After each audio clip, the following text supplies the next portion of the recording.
వెంకటలక్ష్మి వెంకటలక్ష్మి లేదక్క, నేను వచ్చినప్పటి నుంచి చూస్తున్నాను, కనపట్టలేదు. అత్తయ్య గారు ఎక్కడ? పడుకున్నట్టున్నారు.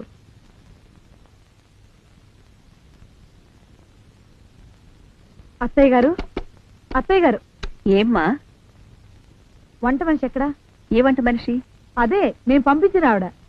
ఆవిడ వంట మనిషి కాదమ్మా, నా స్నేహితురాలు. తను మా జయంతి ఇంట్లో వంట చేసేది. ఇక్కడా చేస్తానంది. మరి నేనే వద్దని పంపేశాను. ఏ? ఎందుకేమిటమ్మా, స్నేహితురాలతో ఇంటి పని ఎలా చేయించమంటావు? మీకు స్నేహితురాలండి, మాకు పని మనిషి. బిడ్డల్ని పెంచి పెద్దవాళ్ళని చేసి ఆ బిడ్డల వల్లే రోడ్డు పాలైన తల్లిని పని మనిషిగా నేను చూడలేనమ్మా. అలా అనుకుంటే ప్రతి ఇంట్లో పని మనిషి ఒక తల్లేనండి. తల్లి బ్రతుకు పని మనిషి బ్రతుకు కాకూడదు, దానికి నేను ఒప్పుకోను. అప్పుడు ఈ లోకంలో పని మనిషే ఉండదు.